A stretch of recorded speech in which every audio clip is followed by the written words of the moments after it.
Welcome to Learning Plan 4, Assessing Behavior, the Basics. Sometimes it's easier than others. If you notice the picture I have of the boy turned around, or perhaps the girl turned around, sometimes it's harder than others to assess behavior, but it's really important. Once again, in this learning plan, you're going to explore the diagnostic roadmap and how to apply the principles of the assessment process. You're going to learn a lot about the terminology of the DSM. You can do this. There's a lot of new words and phrases probably to learn, but you're in the same boat as a lot of clinicians. The DSM-5 is still new, and some of them are still thinking of past editions. So the terminology is important. You're also going to start thinking about mental health symptoms.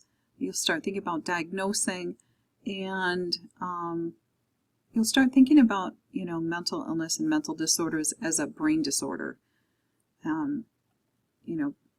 Not that long ago, people thought, you read the historical perspective, people thought that mental illness was something inside people. They thought it was more of a spiritual thing, and we've been so wrong throughout the years about mental illness. So please start thinking of it as a brain disorder.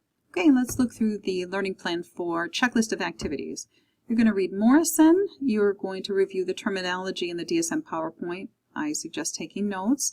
You'll read the mental health syndromes and read Are We Overdiagnosing? There's a lot of controversy about diagnosis.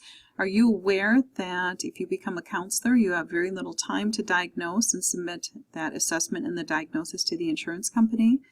So there's a lot of controversy. Read Can Brain Scans Diagnose Mental Illness? Watch Strange Answers. Watch Mental Disorders as a Brain Disorder.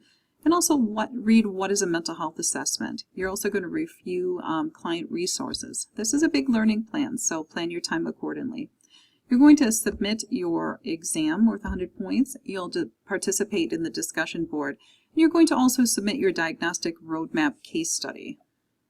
Okay, at the very bottom of your assessment activities on Learning Plan 4, it's going to say Using the Diagnostic Roadmap. So you're going to read the case study below and then complete an assessment using the levels.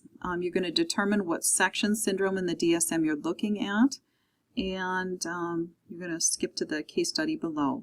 So please follow all of these. If you have questions or concerns about anything in Learning Plan 4, please don't hesitate to ask. I hope you learn a lot in this learning plan. Take care.